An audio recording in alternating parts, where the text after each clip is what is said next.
أهلا بكم مشاهدينا من جديد. تابعنا معاكم في الفاصل ده يمكن بعض المقاطع اللي جات لنا خصيصا من أيرلندا، وشفنا قد إيه أيرلندا هي بلد جميلة بيغلب عليها الخضار، بيغلب عليها يعني المجاري المائية سواء من بحار أو من حتى أنهار بحيرات، لكن يمكن المميز فيها إنها يبدو فيها الشكل السلام.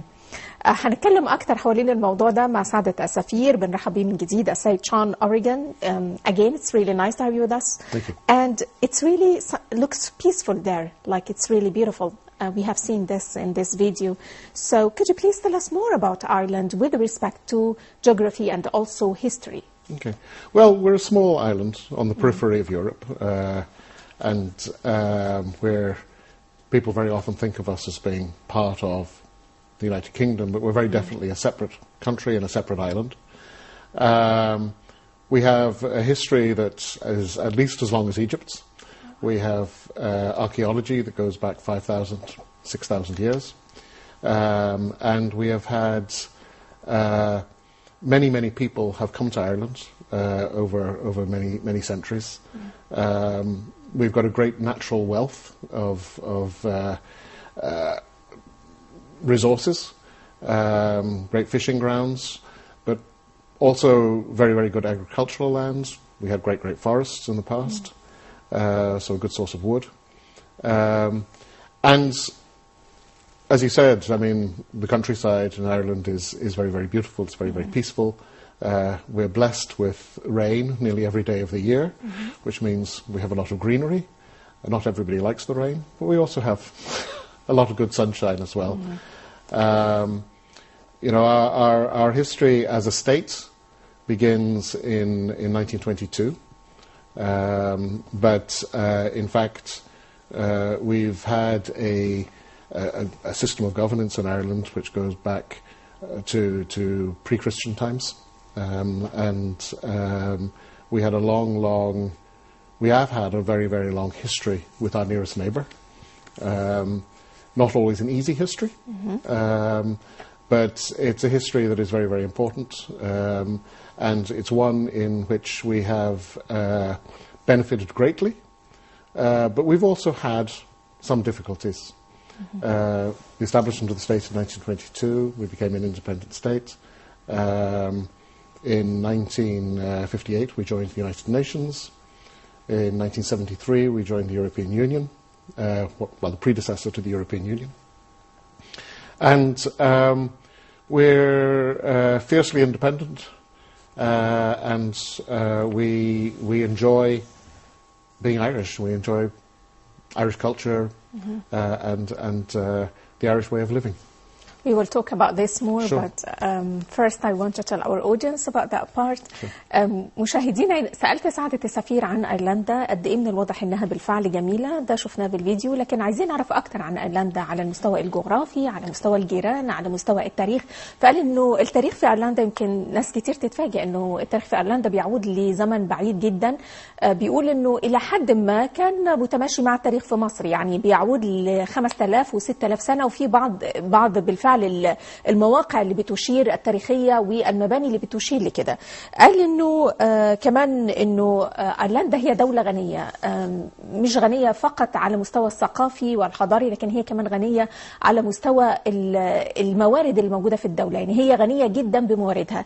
قال ان هم عندهم هي تعتبر جزيرة منفصلة تماما، يمكن بعض الناس بيتصوروا انها جزء من الجارة البريطانية الاشهر، لكن هي منفصلة تماما عن بريطانيا. هي عبارة عن جزيرة منفصلة موجودة بتطل على السواحل البريطانية، وأنه ليهم ولأنها جزيرة طبعا هم عندهم موارد سمكية كبيرة جدا، عندهم الأرض صالحة جدا للزراعة، عندهم غابات كتيرة جدا، وبيقول أنه تقريبا بتمطر كل يوم في أيرلندا، وعلشان كده أيرلندا تعتبر بلد خضرة جدا. قال كمان انه صحيح هي بتمطر كل يوم، ويمكن ده ما يناسبش ناس كتير، بس كمان هم عندهم يعني نصيبهم من الشمس، واحيان كتير كمان الشمس بتكون مشرقة وجميلة وبيتم الاستمتاع بيها في أيرلندا.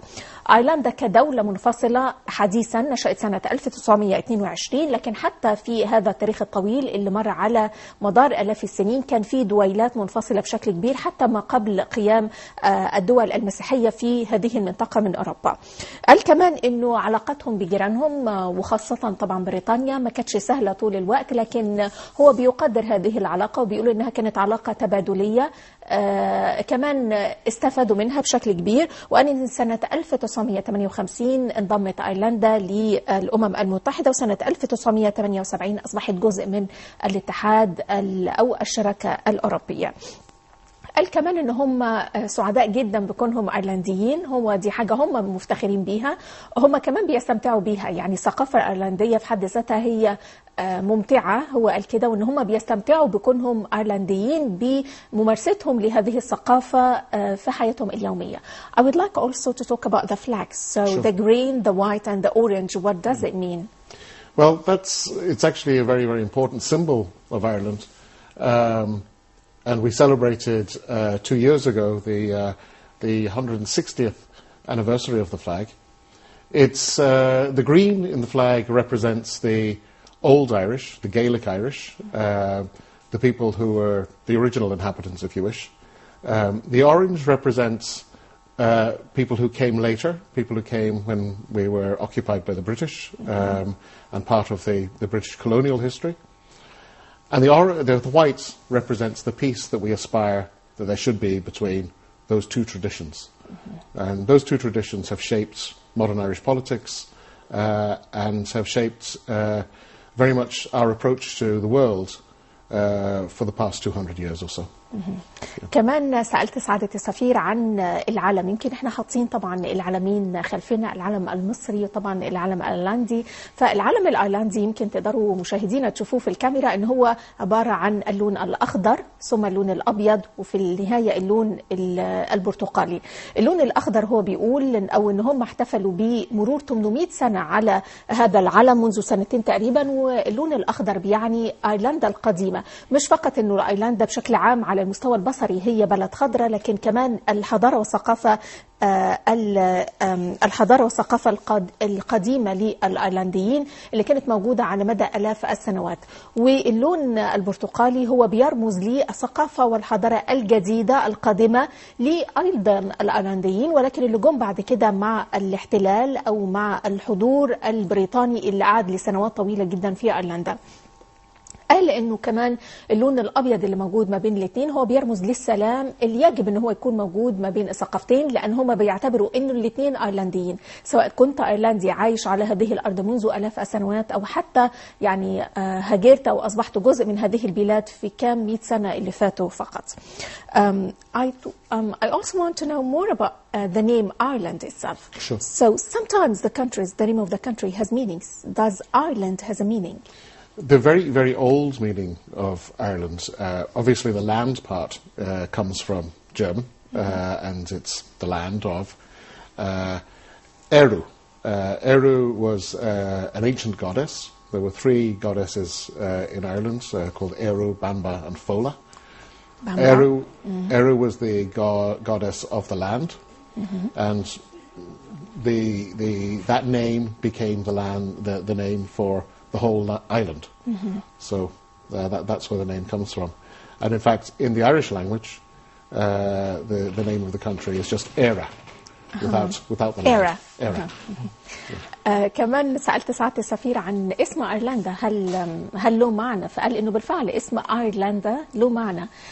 الاسم لاند أو أيرلند، لاند جاية من هو أصوله ألمانية وهي تعني الأرض، وآيرا أو إيرو هي تعني هو اللقب حتى قبل وجود المسيحية كان في بعض الديانات الوثنية اللي موجودة على هذه الأرض أو هذه الجزيرة. فقال إنه إيرو هي بتعني الإله القديم اللي كان موجود قبل ظهور الديانات السماوية في هذه المنطقة، وهي بتعني وكان هو رمز السيادة ورمز وجود هذه الأرض وانتمائها للشعب الأيرلندي. قال كمان إنه كان في عدد آخر من الآلهة، إله منهم اسمه بابو وإله آخر اسمه فولا، ولكن الإله الرئيسي كان هو إله إيرو وهو بيعني الأرض. والحقيقة إنه أيرلندا في اللغة الأيرلندية وهي القديمة اللي بيتم التحدث بها بتعني إيرو. كمان we would like to also to know more about Dublin. Dublin is really more like a global city, not just a capital of a country. So tell us more about this part. Well, Dublin is of course the capital of Ireland. It has been the capital of Ireland for probably about 500 years. It was originally a city founded by the Vikings, and the Vikings are very, very important in Irish history because they brought commerce and they brought trade to Ireland. We had Viking settlements in Ireland from around about the 7th century, and they became completely incorporated into Ireland over time. Dublin has grown enormously by Irish standards. It's still, by Egyptian standards, quite a small city of just 1.3 million people.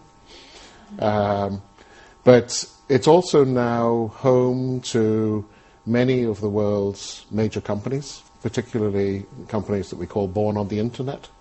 So companies like Facebook, Google, LinkedIn, Uber, all have their European and some European and Middle Eastern headquarters in Dublin. It means that Dublin has become a very, very cosmopolitan city.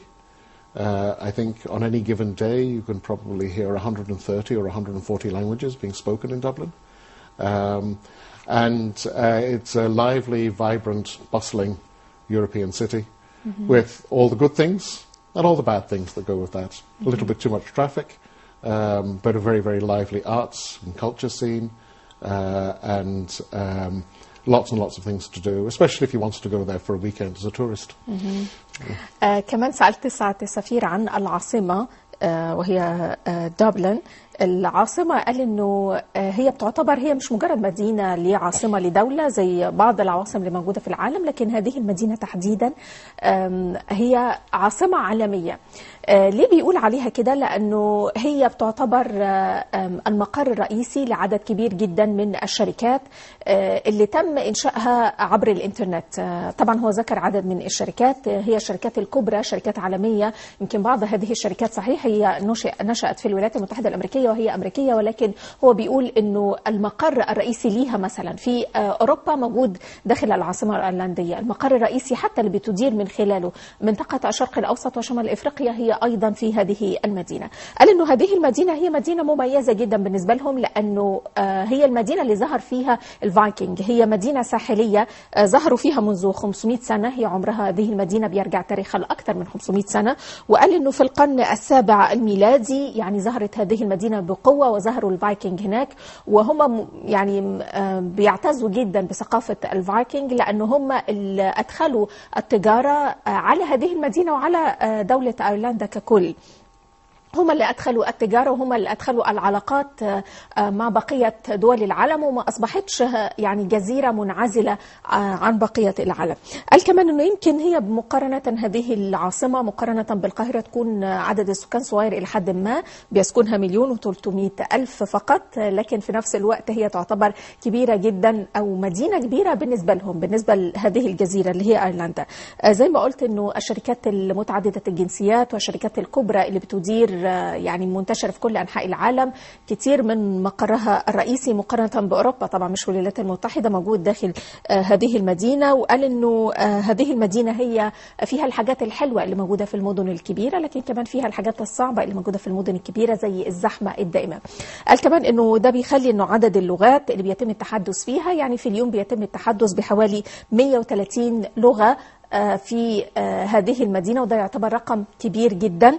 وقال كمان انه هذه المدينة زي ما فيها الزحام، لكن كمان فيها الجانب المميز من المدن الكبرى، الزحام الدائم للفنون. يعني دايما في عرض ما فني، دايما في مهرجان ما، دايما في عرض سينمائي. يعني هي مدينة جميلة لو عايز تزورها كسائح. لو عايز تعرف أكتر عن هذه المدينة كسائح تابع معنا الفيديو القادم، هتعرف أكتر عن هذه المدينة عاصمة أيرلندا بشكل مفصل. خليك معنا.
أهلا بكم مشاهدينا من جديد. لسه معاكم ويمكن شفنا مقطع قصير يعني شفنا من خلاله قد إيه دبلن وهي العاصمة الأيرلندية هي كمان جميلة بشكل كبير.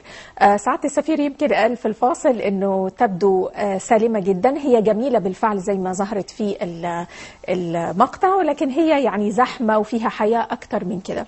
Mr. Ambassador, what's the name of Dublin? Because it has a meaning in the old Irish language. It does. The name Dublin comes from the Irish dubhling, which means black pool. Dove means black, ling means pool. But in fact, in Ireland today, the Irish name for Dublin is Bala Clia. Wala Clia. Exactly. Yeah. Which that's means, the Irish language. That's the Irish language. That's the Irish language. And it means the town of the hurdle ford. A hurdle ford was a kind of a bridge that wasn't a bridge.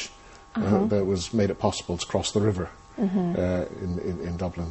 So, and that is the old Irish name for the city. سألت كمان سعادة السفير يعني يمكن أيرلندا من البلاد مختلفة شوية عن بقية الدول الغربية إن كل حاجة فيها ليها معنى، وغالبا المعنى ده بيكون مرتبط بالتاريخ في أيرلندا. قال إنه كلمة دبلن وهي كلمة العاصمة مأخوذة من الكلمة القديمة بتعني البحيرة السوداء، لأنه هي متاخدة من مقطعين دبة ولن، وده في المقطع القديم كانت بتعني البحيرة السوداء. قال كمان ان هم حاليا كتير من الايرلنديين غيروا يعني ما بيطلقوش على العاصمه دبلن ولكن بيطلقوا عليها اسم داني، وهو مرتبط بواحد من الجسور اللي ما كانش جسر في واقع الامر، لكن كتير من الايرلنديين بيطلقوا عليه هذا الاسم، ولكن هي معروفه كدبلن لانه ده الاسم اللي ارتبط بيها منذ وجود الحضاره وثقافه الفايكنج فيها. We would like also to know more about the Vikings because we know the Vikings from the American movies, Sure. Sure. But we would like to know more about this culture from Irish point of view. Well, like I said earlier, the Vikings were very important for the development of trade in Ireland. The popular image of Vikings is very much that they were people who came and raided and pillaged and stole things and then went back home. The reality is a little bit more complicated. They certainly did come and they did steal and they did take things back home, but they also stayed and they built towns and they built cities. Most of the cities on Ireland's coast were built by the Vikings. One of the attractions for the Vikings of Ireland was that we had a very large and thriving monastic tradition in Ireland. So we had many, many monasteries, and the monasteries had things like books. They also had gold. And they had gold for the religious ceremonies. And this was something that was very, very attractive for the Vikings. And they entered Ireland through the rivers, and they were able to go up the rivers. The monasteries were often on the side of a river because you need fresh water when you have a settlement. And so it's a complicated story. They did come, they did raid, they did take people away. We have a very strong connection to Iceland, a genetic connection, because of the people who were taken from Ireland as slaves and taken to Iceland. But we also have a very, very strong connection to the Nordic countries because of that long history and that long tradition. And the Vikings also played ultimately a very important role in early Irish politics. They took sides with the different Irish chieftains. They backed some. They lost, you know, and so there's a long, complicated social history. But the thing that we remember the Vikings for most is trade. And in fact, in the Irish language, most of the words connected with trade or connected indeed with boats come from Nordic languages, Old Norse. So. سألت كمان سعادة السفير عن الفايكنج. يمكن كتير مننا وأنا واحدة منهم يعني كتير من المصريين بيعرفوا الفايكنج من السينما الأمريكية، من الأفلام من المسلسلات اللي تناولت هذه الثقافة وهذه الحضارة بشكل كبير. فقال إنه بعض الأشياء هي صحيحة وبعضها غير صحيحة، لكن بالنسبة لهم من وجهة نظر الأيرلندية الفايكنج فعلا جم البلاد، دخلوا البلاد زي ما ظهر في الثقافة الأمريكية، كانوا يعني حازمين، كانوا جادين، كانوا شداد في الحرب. كان هناك بعض السرقات، ده حقيقي. كان هناك بعض الأسر الناس وباعهم كعبيد، ده حصل، لكن في نفس الوقت أنه أغلب المناطق اللي موجودة في أيرلندا خاصة المدن الساحلية اتبنت بفعل هذه الجماعة اللي هم الفايكنج، وهم بيدينوا بده لهذه الجماعة أو لهذه الثقافة. قال كمان أنه يعني عاشوا لمئات السنين داخل أيرلندا، أثروا وتأثروا بالحضارة، وعشان كده إلى حد كبير يوجد علاقات. احنا دايما بنتصور أيرلندا قريبة جدا من اسكتلندا أو من إنجلترا، لكن واقع الأمر أنه ليهم علاقات قوية جدا بالجارة الأخرى وهي أيسلندا. علاقات كمان سعادة السفير وصفها بأنها علاقات جينية، لأنهم بينحدروا يعني أو متمازجين جينيا أو متمازجين على مدى العصور. قال كمان أنه هذه الثقافة أثرت فيهم لحد النهاردة، شكلت كمان بشكل كبير التاريخ السياسي، مش بس القديم لكن التاريخ السياسي حاليا في أيرلندا. الفايكنج كانوا موجودين، أحيانا انحازوا لبعض الجوانب داخل أيرلندا، حصل صراعات، لكن في نفس الوقت هم معتزين بوجودهم في أو كجزء من الثقافة الأيرلندية.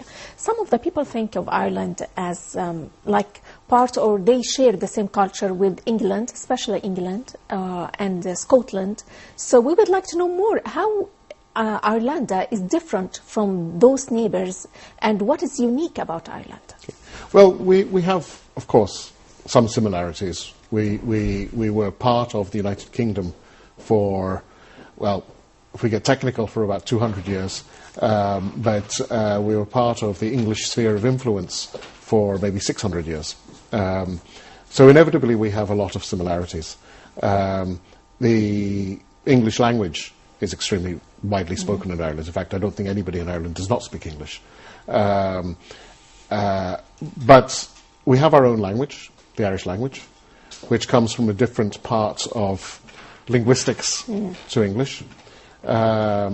We share that with Scotland because in many ways, we have a much closer cultural affinity with Scotland. And it's a Gaelic culture. Some people describe it as a Celtic culture, but there's a lot of academic dispute about what that means. But certainly language is a very, very important differentiator. Also, unlike Britain, unlike England particularly, Ireland was not affected as much by the Reformation in the Christian Church. So we remained Catholic while England became Protestant. That, of course, has had some impact on the development of things like education and schools and business, indeed. The other thing where we are very distinctively different is in music. Irish music is something which is quite unique around the world. We have instruments that don't exist anywhere else in the world, and although they are parts of families of instruments. And we also have a very, very strong tradition of poetry, which goes back to pre-Christian times. In fact, in Old Irish society, the poet was held in higher regard than most other professions, and it was a very, very important part of a king's retinue. He had to have a good poet to sing his praise. And then, as well as that, of course, part of that tradition is we have a very, very strong writing tradition, literature tradition, and we're very proud that we have 4 Nobel Prizes in literature, and it's something that's very, very important for us.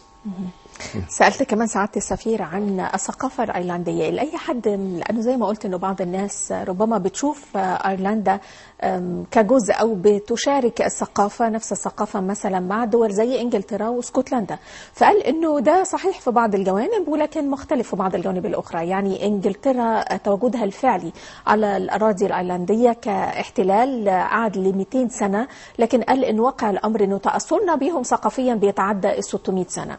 قال كمان إنه إلى حد كبير بنتشارك معهم بعض الأشياء، لكن بنتشارك أشياء أكثر مع اسكتلندا، لأنه اللغة الأيرلندية اللي بيتم التحدث بيها في أيرلندا. هم طبعا كلهم تقريبا بيتكلموا اللغة الإنجليزية، وهي اللغة السائدة اللي موجودة هناك. بيقول تقريبا ما اعرفش أي حد أيرلندي ما بيتحدث اللغة الإنجليزية، لكن اللغة الأيرلندية القديمة اللي هم بيحاولوا بيبذلوا مجهود علشان يحافظوا عليها هي من أسرة لغوية مختلفة تماما عن اللغة الإنجليزية، وربما بيتشاركوها بشكل أقرب أو هي أقرب للغة الاسكتلندية القديمة.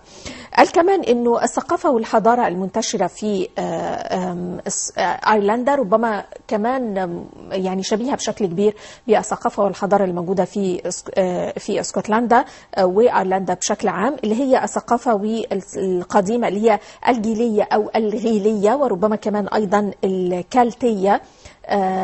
ده موجود في أيرلندا بشكل كبير، ودي الثقافة السائدة في هذه المنطقة. قال لكن كمان الديانة أثرت بشكل ملحوظ على الجوانب التعليمية وعلى الجوانب التجارية. يعني كانت إنجلترا في فترة من الفترات، إنجلترا وأيرلندا كانوا بيدينوا بالمذهب الكاثوليكي، لكن إنجلترا قررت أنها تتحول للمذهب البروتستانتي، لكن أيرلندا تمسكت بالمذهب الكاثوليكي بتاعها، وده أثر على السياسة، أثر على الجوانب السياسية. الجوانب التعليمية بيقول أنه أثر عليها بشكل كبير، وعلى الجوانب التجارية أيضا أثر عليها بشكل كبير. قال كمان أنه في حاجة مهمة جدا بتميز الأيرلنديين عن البريطانيين، وهي الموسيقى. الموسيقى الأيرلندية بيقول أن هم ليهم باع طويل في الموسيقى، وفي بعض الآلات الموسيقية اللي موجودة فقط في أيرلندا مش هتلاقيها في أي مكان تاني في العالم. قال كمان أنه الشعر هو شيء هام جدا في أيرلندا، حتى أكثر من اهتمام الإنجليز بالشعر. قال أنه ربما الشعراء حتى في بعض الحقب كانوا ليهم وجود حاضر بشكل قوي جدا في البلاط الملكي لكثير من العصور، وأنه ده كان بيخلي دايما الشاعر في منزلة. يمكن هم إلى حد ما ده شبيه بالثقافة العربية، أنه الشاعر في فترات طويلة جدا كان في منزلة عليا، يمكن أعلى من العلماء، وكان كل ملك لازم يكون عنده في بلاطه شاعر مميز بيجيد إلقاء الشعر بشكل رائع علشان يقدر يغني سواء الصلوات أو حتى يمجد فيه. قال كمان أنه فيما يتعلق بالكتابة كثير من الكتاب حتى اللي كتبوا باللغة الإنجليزية هم كانوا بالأساس من أيرلندا، وقال إن هم فخورين إنه في 4 من الكتاب والأدباء حصلوا على جائزة نوبل وهم من أيرلندا. You talked about novelists and poets. So what are the most famous novelists and poets that you would like our audience to know about? I read that Oscar Wilde is born in Ireland. Oscar Wilde is we regard him as Irish, and I didn't know that. I thought he's British. Yes.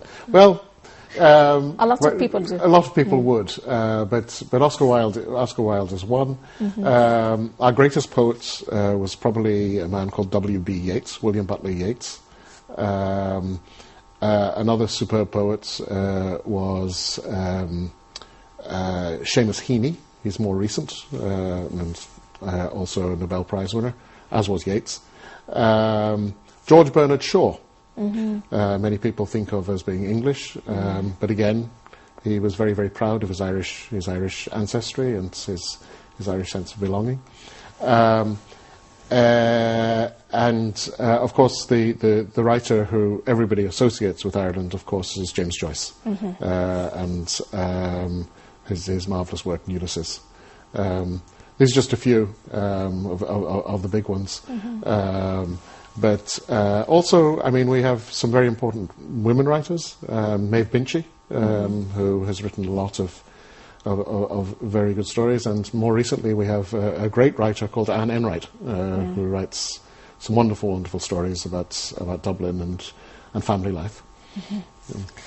كمان سألت سعادة السفير عن الكتاب. من الواضح أن الكتاب ليهم حضور قوي على مدى التاريخ الأيرلندي. قال أنه بالفعل الشعراء والكتاب كان ليهم حضور قوي، ويمكن في بعض الأسماء اللي ناس كتير تتصور لأنهم كتبوا باللغة الإنجليزية وضموا كتابهم وأعمالهم الرائدة للمكتبة باللغة الإنجليزية، الناس بتتصور أنهم إنجليز، لكن الحقيقة أنهم كانوا أيرلنديين. طبعا منهم كان أوسكار وايلد وبرنامج شو، لكن كمان قال أنه في أسماء أخرى أضافت بشكل كبير للثقافة الثقافة الأيرلندية. قال إنه منهم جيمس جونز، وده كل الناس تعرف إنه هو أيرلندي لأنه كمان تحدث عن الثقافة والحضارة دي. قال كمان إنه حتى على مستوى الكاتبات في كاتبة اسمها فينشي، وهي من الكاتبات الرائدات كمان اللي قدرت إنها تضيف للمكتبة باللغة الإنجليزية بشكل كبير. وقال إنه في الفترة الأخيرة في كمان كاتبة اسمها أن رايت، ودي يعني في الكتابات المعاصرة. قال إن هي كمان قدرت إنها تضيف بشكل كبير للكتابات اللي باللغة الإنجليزية، ولكن واقع الأمر إنها مولودة في أيرلندا وهي أيرلندية. I also want to talk about the culture. Sure.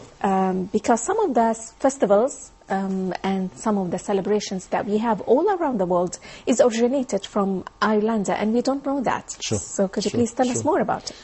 Well, a lot of the festivals that we have in Ireland have something to do with the movement of the seasons. So the great big harvest festival we have in Ireland at the end of October is called Samhain, and the people of Ireland, when they emigrated out of Ireland, took this festival with them. And this is a festival where you celebrate the harvest, but you also prepare for the winter. And this festival came to be known in English as Halloween. And this was taken particularly to the United States by Irish immigrants. All of those things that you associate with Halloween, like the lanterns, which are pumpkin lanterns and things like that, we had in Ireland long before America was thought of. But we didn't use pumpkins, we used turnips, which are much harder to carve. You know? But also things like bonfires. Halloween is also associated, or Samhain is associated with predicting the future, and so there would be kind of ways in which you would do that, which then became associated with magic, which is why you think of wizards and things like that around Halloween. And then that became American. That became part of the whole American horror genre of films, and but its origins are much more simple. It was simply a harvest festival, and a lot of what you celebrate as Halloween now, even in Ireland, is more American than Irish in origin. You know. سألت كمان سعادة السفير عن الثقافة، لو عايزين نعرف أكتر عن الثقافة والحضارة خاصة فيما يتعلق بالاحتفالات. يعني هو قال إنه كتير من الاحتفالات اللي احنا بنحتفل بيها حول العالم هي جاءت من أيرلندا. من أشهرها عيد الهالوين، طبعا كلنا عارفين عيد الهالوين وفي أفلام كمان أمريكية اتعملت عنه، فقال إنه هو أصوله من أيرلندا. العيد ده هاجر مع الأيرلنديين، أو يعني هذه العادة من الاحتفالات هاجرت مع الأيرلنديين لأنه كتير من الأيرلنديين هاجروا من أيرلندا. يمكن سعادة السفير كمان كان ذكر لي رقم إنه يمكن في أيرلندا، داخل أيرلندا حوالي 6.5 مليون شخص أو أيرلندي بيعيشوا داخل أيرلندا، لكن خارج أيرلندا في أكثر من 70 مليون شخص. 70 مليون من أصول أيرلندية، دول أجدادهم هاجروا من أيرلندا من سنوات طويلة، كتير منهم موجودين في الولايات المتحدة الأمريكية. هؤلاء الأيرلنديين لما هاجروا أخذوا معهم ثقافتهم وحضارتهم القديمة، واللي كان منها عيد الحصاد. عيد الحصاد ده كان بيتم الاحتفال به منذ سنوات طويلة جدا في أيرلندا، حتى قبل دخول المسيحية لأيرلندا. ويمكن كان في بعض الأشياء المشابهة كانوا فعلا بياخدوا يمكن في الولايات المتحدة الأمريكية شهيلة اليقطين، ان هم بينحتوا اليقطين على شكل مصباح، وبيتم إشعاله من الداخل ووضعه خارج المنازل عشان يضيء الطريق. هم كمان كانوا بيعملوا كده في أيرلندا، ولكن واقع الأمر انهم كانوا بينحتوا الفجل، نبات الفجل كانوا بينحتوه، كان أصعب بكتير ان هم ينحتوه، يصنعوا منه مصابيح، وكانوا بالفعل بيضوءوها من الداخل بشعلة من النار علشان تضيء الطريق. كان كمان يمكن ده متعلق بالحصاد، وأيرلندا كمان من المميز فيها انك تشعر فيها بالفصول الأربعة، عشان كده الاحتفال ده ارتبط بالحصاد، فكانوا بيحصدوا في نفس الوقت بيستعدوا للشتاء القادم، وهم بيستعدوا بيحاولوا ان هم من خلال العرافات ان هم يستنبطوا المستقبل ويعرفوا اكتر عن المستقبل. يا ترى هيكون يعني موسم حصاد جيد، يا ترى هيكون موسم سيء، وعلشان كده ده ارتبط بالسحر السحر وارتبط بمعرفة المستقبل بشكل كبير، وده خلى بعد كده أنه يرتبط بكل هذا السحر وكل هذه الأشياء المخيفة اللي موجودة في عيد الهالوين. تم تصديره للولايات المتحدة الأمريكية، والولايات المتحدة حطت بصمتها عليه وعاد تصديره من جديد إلى أيرلندا. فهو بيقول أنه حتى الهالوين اللي بيتم الاحتفال به في أيرلندا حاليا هو كتير منه في جوانب من الثقافة الأمريكية وليست الجوانب الأيرلندية الأصيلة. هنخرج مشاهدينا الفصل قصير نشوف أكتر عن أيرلندا، الثقافة والحضارة والطبيعة اللي موجودة في أيرلندا، ونرجع لكم تاني. خليكم معنا.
أهلا بكم مشاهدينا من جديد. تابعنا معاكم في الفاصل يمكن الريف الأيرلندي وشفنا قد إيه بالفعل فكرة إنها جزيرة والغابات وكمان الريف والخضار اللي موجود لأي حد. يعني الحياة الريفية رغم إنه أيرلندا دولة شهيرة بإنه فيها مدن شهيرة عالمية، لكن الحياة الريفية موجودة بشكل كبير.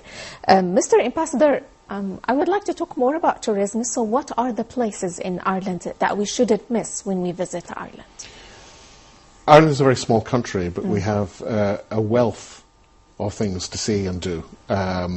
And for anybody who's interested in things like the Game of Thrones TV series or the Star Wars movie series, there are some superb places to visit where you can see where those were filmed.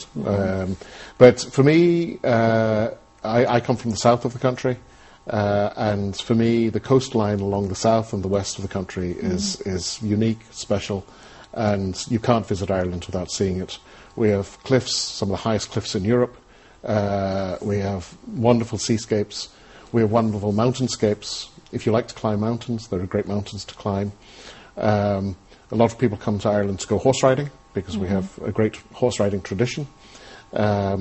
And we have great city breaks. I mean, Dublin we mentioned before, but we have other cities which have got their own unique features. And if you're interested in archaeology, I mentioned earlier, we've got 6,000 years of archaeology and some things that are well worth visiting. But I'll just name maybe 5 things. I would say the Cliffs of Moher. Moher, which Newgrange, which is a 3,000-year-old, a 5,000-year-old burial site, Iron Age burial site. The Giant's Causeway in Northern Ireland. Just Dublin City for itself and Georgian squares in Dublin. And I would have to say as well, come to the South Coast to experience Irish food. سألت كمان سعادة السفير عن على مستوى السياحي ايه الاماكن اللي ما ينفعش نزور ايرلندا وما نشوفهاش ما نتعرفش عليها. قال انه ايرلندا هي ما تعتبرش بلد كبيره، لكن الحقيقه ان انت عشان تلف فيها هتاخد وقت طويل لانه كلها حلوه على حد كلامه. قال انها بالفعل تستحق الزياره وانه في مناطق كتير ممكن تستمتع بيها. قال انه هو بيجي يعني موطنه الاصلي هو من الجنوب، من السواحل الجنوبيه في ايرلندا، وعشان كده هو بيدعو الناس كلها اللي بتزور ايرلندا انها تتعرف على السواحل الجنوبيه. المميز في الجنوب بالنسبة له هي الجبال الشاهقة والعالية لكل الناس اللي بتحب تسلق الجبال، خاصة الجبال دي موجودة على يعني على المياه، وفي نفس الوقت كمان في وسط الخضار، فهي يعني وجبة دسمة من الجمال الطبيعي. قال كمان انه موجود مجموعة كبيرة من المنحنيات والمنحدرات اللي موجودة على البحر، وده بيدي مناظر ومشاهد خلابة على المية. قال كمان انه ناس كتير بتيجي ايرلندا فقط عشان تركب الخيل لانه عندهم تاريخ طويل من ركوب الخيل، وده يمكن شبيه شويه بالحضاره والثقافه العربيه. قال انه الناس كتير بتيجي بالفعل علشان تستمتع بركوب الخيل اللي موجود في ايرلندا.